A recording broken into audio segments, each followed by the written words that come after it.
அண்மை செய்தியை பார்த்துக் கொண்டிருக்கிறோம். 23 குழந்தைகளுக்கு இருமல் மருந்து விஷயமாக மாறிய வழக்கு தொடர்பாக மருந்து கட்டுப்பாட்டு அதிகாரிகள் 3 பேரை குறிவைத்து இடி ரெய்ட் நடத்தப்பட்டு வருகிறது. இது தொடர்பான கூடுதல் விவரங்களோடு இணைகிறார் அந்த செய்தியாளர் சரவணன். வணக்கம் சரவணன், உங்களிடம் இருக்கும் தகவல்களை பகிர்ந்து கொள்ளுங்கள். சமீபத்துல மத்திய பிரதேச மாநிலத்தில் குழந்தைகள் அடுத்தடுத்து உயிரிழந்ததும், அந்த குழந்தைகள் எல்லாமே ஒரு இருமல் மருந்தை உட்கொண்டதனை அடுத்துதான் அவர்களுக்கு உடல் உபாதைகள் ஏற்பட்டு உயிரிழந்ததும். இந்த இருமல் மருந்தை தயாரிக்கக்கூடிய ஒரு நிறுவனம் தமிழகத்தில், அதுவும் காஞ்சிபுரம் சுங்குவார் சத்திரத்தில் இயங்கி வருகிறது என்பதும் பெரும் அதிர்வலைகளை ஏற்படுத்தியது.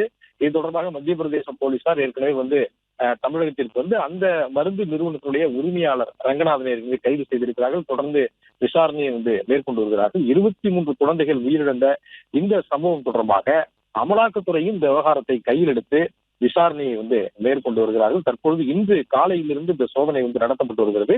இதுல மாநிலத்தினுடைய மருந்து கட்டுப்பாட்டு நிர்வாகத்துறையை சேர்ந்த ஒரு 3 அதிகாரிகள் அமலாக்கத்துறையினுடைய சோதனைக்கு உட்படுத்தப்பட்டிருக்கிறார்கள். அவர்களை மையப்படுத்தி இந்த சோதனை நடப்பதாக அதிகாரி தரப்புல தெரிவிக்கப்பட்டிருக்கிறது. குறிப்பாக கார்த்திகேயன், கார்த்திகேயன் என்பவர், இவர்தான் இந்த மருந்து கட்டுப்பாட்டு நிர்வாகத்துறையினுடைய பொறுப்பு இயக்குநராக இருந்திருக்கிறார்.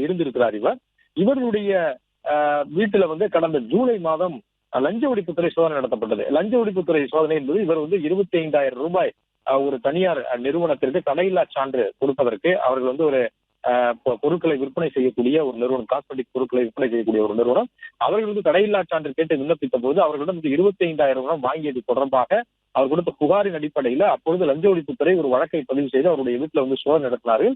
லஞ்ச ஒழிப்புத்துறையுடைய நடவடிக்கைக்கு ஒரு ஆளானார். அதற்கு பிறகு இவர் தொடர்ந்து அந்த பொறுப்பில் இருந்து விடுவிக்கப்பட்டதாக கூறப்படுகிறது. இந்த நிலையில் தான் இந்த வழக்கின் அடிப்படையில பொதுவாக அமலாக்கத்துறை மாநில காவல்துறை பதிவு செய்த, குறிப்பாக லஞ்ச ஒழிப்புத்துறை பதிவு செய்த ஊழல் வழக்குகள், லஞ்ச வழக்குகளின் அடிப்படையில் தான் இந்த சட்டவிரோத பணப்பரிமாற்றம் என்ற வழக்கை பதிவு செய்வார்கள். அதை கையில் எடுத்துதான் அதை ஆய்வுக்கு உட்படுத்தி அதற்கு பிறகுதான் இந்த விசாரணையை, சோதனையை மேற்கொள்வது வழக்கம். அதன்படி இந்த முதல் தகவல் அறிக்கை அடிப்படையில, அதாவது டிவிஎஸ்சி பதிவு செய்த, ஜூலை மாதம் பதிவு செய்த இந்த முதல் தகவல் அறிக்கை அடிப்படையில அமலாக்கத்துறை உள்ளே இந்த விவகாரத்தை கையில் எடுத்திருக்கிறார்கள்.